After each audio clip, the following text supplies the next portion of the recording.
Welcome back sa aking YouTube channel. Para sa mga first time lang po nanonood, please click mo na yan, Jeremy's TV Manila. Anyway guys, wala nang bayad to, libre lang. Tulungan na lang din sa kapwa mo. Alright? Thank you very much po. So topic natin po today's video, kapatid ni Yul Servo na first councilor ng 3rd District bumaliktad, tumalon sa kampo ni Yorme. Yan guys, kumakalat na sa Facebook, nanumpa na sa Aksyon Demokratiko bilang isang miyembro na. So, ano kaya mangyayari niyan, di ba? So, hindi kaya sila nag-usap muna ni Yul Servo bago siya tumalon o nag-over the backod kay Yorme? Di ba? Siyempre, magkapatid sila. Ano kaya masasabi ni Mayorya, di ba? Mayor Hani Lacuna sa nangyari ito. Siyempre, kapatid niya yan, di ba? Parang hindi niya kontrolado ang kapatid ni Yul Servo. At marami nagtatanong, baka nga daw, susunod na rin itong si Yul Servo. Kasi nga, nakikita siguro, di ba, na pag-isip nila na talagang malakas si Yorme, hindi nila kayang pantayan man lang. Makita naman natin guys, di ba, sa crowd lang. Di ba? Kung saan pagpunta si Yorme, dinudumog. Papapicture, mayakap, nakangiti, masaya lahat. Pero pagka itong si Mayor Hani Lacuna, tahimik lang yung crowd. Akala mo Biyernes Santo guys. Wala talagang halos, di ba? Pumupunta pagka itong si Hani Lacuna. At ano kaya mangyayari niyan guys? Di ba? Ramdam ba talaga nila? Ramdam na ba nila yung pagkatalo? Kasi talagang sobrang lakas nitong si Yorme. At saka tatakbo ng congresswoman guys, ang makakatapat itong nagsabing taksil si Yorme, si Joel Chua. Ang matindi laban guys, kasi nga yung Distrito 3 na yan, baluarte ng mga Servo o ng Nieto na kapatid nga nitong si Yul Servo. Siyempre, vice mayor siya, kaya malakas siya dyan, number 1 itong si Apple.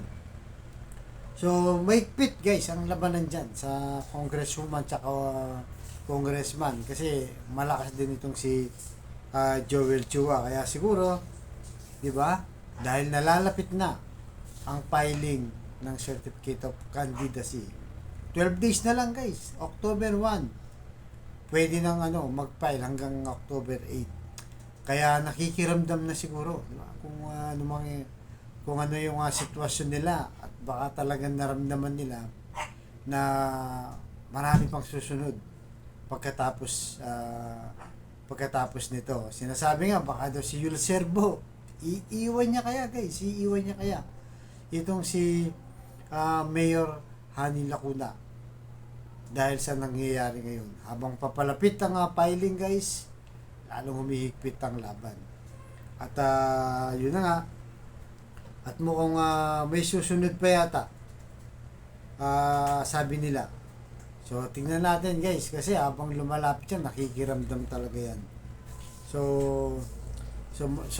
yun, mukhang matindi na talaga itong laban. Kasi kahit anong gawin nila, actually marami na ng trolls na nasa Facebook ngayon para siraan si Yorme, pero hindi nila kayang tibagin guys. Di ba? Iba na yung may resibo. Kahit anong paninira, dahil may resibo na si Yorme, wala nang talabyan. Kaya sa mga kasamahan, di ba, ng mga Senso Manaleño, mag-isip na kayo, malapit na. Malapit na yung filing. At saka talagang kakain ng alikabok itong team Hani Lacuna. Kahit yung sinasabi nilang si Sam Versosa, yan, sila Naida Amping, wala yan guys. Si Yorme pa rin ang bukod tanging nangunguna. Kahit sa mga survey guys, lampaso talaga silang lahat. So, ano na kayang mangyayari ngayon? Naku, di ba? Delegates na guys, delegates na. Di ba? Nakikita na nila na ngayon pa lang kailangan na talagang mag-isip-isip ng tama kung happy ba sila. Sabi nila, di ba, happy sila kay Hani Lacuna. Pero bakit ngayon may isang tumalon na Congress number 1 na councilor pa ng District 1. Kaya talagang bantayan natin to guys, marami bang posibleng mangyari. At alam naman natin sa politika, kahit magkapatid yan, pwedeng magkalaban yan. Nakita nyo, di ba, nung panahon ng Junjun Binay at Abi Binay, ba yun, nag-away nga sila, di ba? Sa pagka-mayor sa Makati. So, walang imposible. Kaya baka malagasan pa, guys, yung partido ni Hani Lacuna. Paano kaya yun, di ba? Sigurado kakabahan na siya. Lalo pa kapatid mismo to ni Yul Serbo. Yung mukhang hindi niya talaga kontrolado, guys. At talagang naisaan sila.